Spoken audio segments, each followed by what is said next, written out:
या न्यूज बुलेटिनचे सहप्रायोजक आहेत गोकुळ.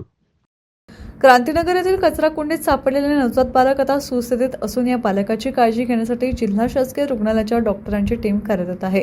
ते त्या बालकाची काळजी योग्य प्रकारे घेत असल्याची माहिती नगराध्यक्षा शिल्पा सुर्वे यांनी दिली. रत्नागिरी शहरातील क्रांतीनगर परिसरात 2 दिवसांपूर्वी एक नवजात बालक कचरा कुंडीत सापडले होते. या बालकाचे पालक अजूनही सापडले नसून या बालकाला जिल्हा शासकीय रुग्णालयात ठेवण्यात आलेले आहे.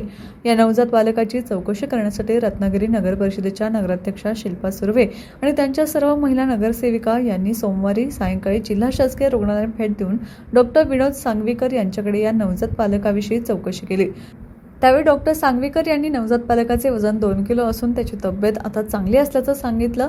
नगराध्यक्ष शिल्पा सुर्वे यांच्या समवेत नगरसेविकांमध्ये पूजा पवार, श्रद्धा हळदणकर, वैभवी खेडेकर, प्रीती सुर्वे, मेधा कुलकर्णी, आफरीन होडेकर, सुप्रिया रसाळ, वर्षा ढेकणे, निवेदिता कळंबटे, स्मितल पावसकर, रुखसार खान, जागृती पिलणकर, मानसी करमरकर, सायली पाटील, नाहिदा सोलकर, पालकमंत्री उदय सामंत यांचे स्वीय सहाय्यक सागर भिंगारे, युवा सेना उपशहर प्रमुख युवराज शेट्टे उपस्थित होते.